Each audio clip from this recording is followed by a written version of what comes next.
Everyone talks about retiring in Thailand, or Portugal, or Mexico, but there's one country quietly offering an amazing retirement lifestyle, and almost nobody is talking about it. When people imagine retiring abroad, the same destinations usually appear again and again, but hidden in Southeast Asia is a country that many expats quietly fall in love with. A place with modern infrastructure, excellent healthcare, incredible food, and a surprisingly comfortable lifestyle. That country is Malaysia. Yet compared to other retirement destinations, it remains oddly overlooked. So why don't more people talk about it?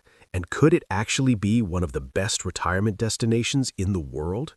Today, we're taking a deep dive into life in Malaysia as a retiree. From the bustling energy of Kuala Lumpur to the relaxed island lifestyle of Penang and the peaceful coastal towns many expats quietly choose. By the end of this video, you might start wondering why Malaysia isn't at the top of every retirement list. The Muslim country question. Let's address it directly. Malaysia is approximately 60% Muslim. Islam is the official religion of the state. This is a fact with real implications for daily life. Alcohol is available, but taxed heavily and not sold everywhere.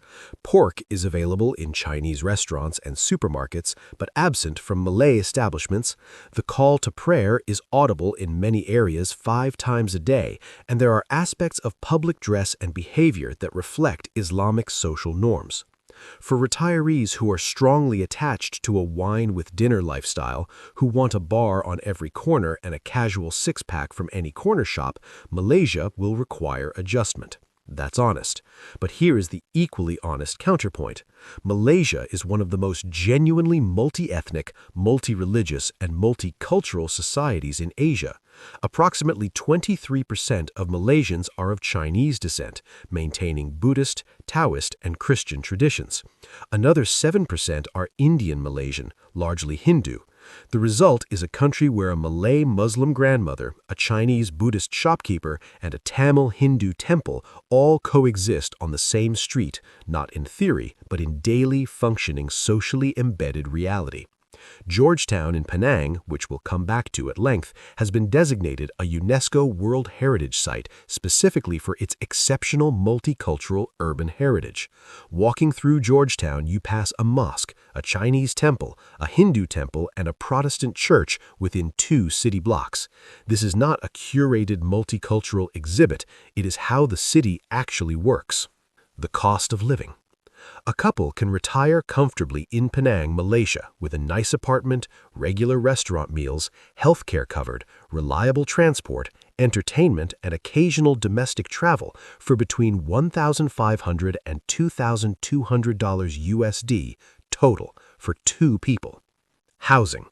A comfortable, modern, fully furnished 2-bedroom condominium in a good neighborhood of Penang, Georgetown, Gurney, or the Tanjong Tokong area with a pool, gym, security, and parking approximately $400 to $680 USD. Read that again. A modern 2-bedroom apartment with a pool and gym in a city with a UNESCO Heritage Old Town for $400 to $680 per month. Electricity. Malaysia has some of the most heavily subsidized electricity in Southeast Asia. Running air conditioning in a typical 2-bedroom apartment, $22 to $56 USD. This figure consistently shocks expats arriving from Thailand or the Philippines, where electricity is significantly more expensive despite the similar climate requirement. Fiber internet. Extraordinarily fast and cheap. 500 megabits home fiber, 18 to 29 USD. This is genuinely world-class connectivity at prices that make European internet seem extortionate. Food. This is where Malaysia's cost of living becomes almost absurd. If you eat at hawker centers and local restaurants, which the vast majority of long-term expats in Malaysia do because the food is genuinely better than most Western alternatives available, your food costs drop to levels that require recalibration. A hawker center meal, $1.10 to $3.40. A full meal, a drink, often extraordinary. A sit-down local restaurant meal for two, $6.80 to $13.50. A Western-style cafe or restaurant for two, $13.50 to $27.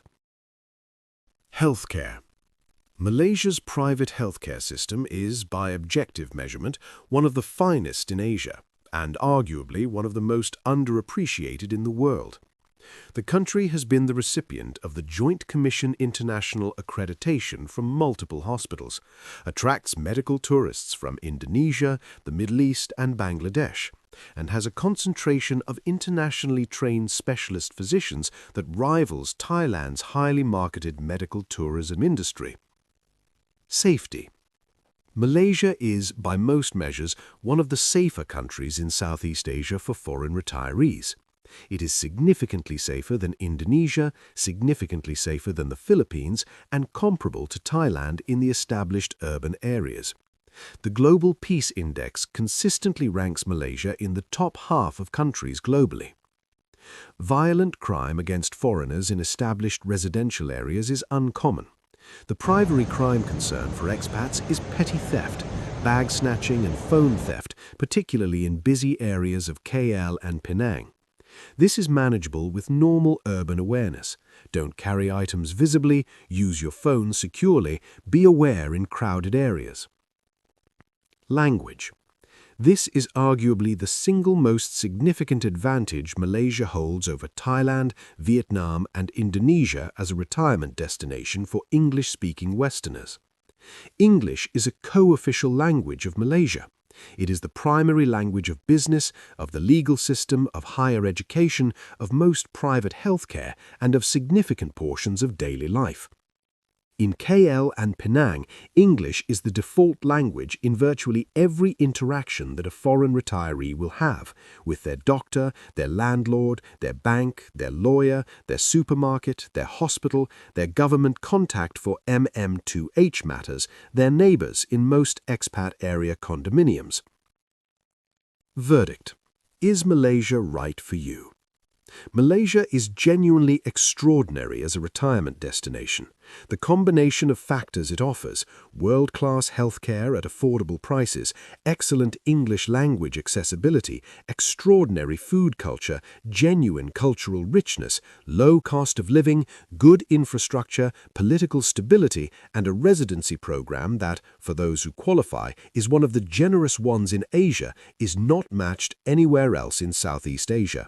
The rankings are right. But Malaysia is not perfect, and it is not right for everyone. Let me be specific about both.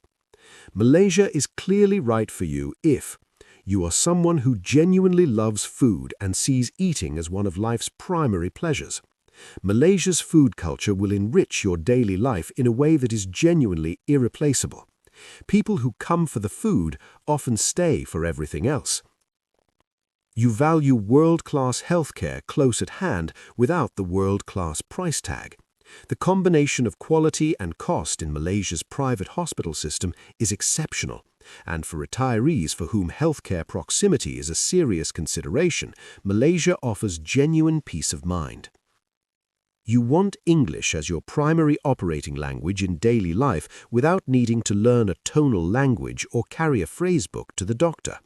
Malaysia removes the language anxiety that is a real and under-acknowledged source of stress for many expats in Thailand and Vietnam. Malaysia may not be right for you if you have a strong attachment to easy, casual access to alcohol and pork, not because these things don't exist in Malaysia, but because they are not the casual background feature of daily life that they are in Catholic or Buddhist cultures. You can absolutely drink wine in Malaysia. You cannot buy a beer at a roadside stall or order pork at a Malay restaurant. You cannot tolerate tropical heat and humidity. This is not a trivial consideration. If you have tried Thailand or Singapore and found the climate genuinely difficult, Malaysia's lowland climate will not be materially different. The highland alternatives exist, but are more limited in terms of urban amenity. You need constant access to big city Western entertainment culture, a dense live music scene, major theatre productions, Western sports bars everywhere, a pub culture. KL has these things to a meaningful degree. Penang has some of them. But Malaysia is not London, not New York, not Sydney in terms of that specific cultural infrastructure.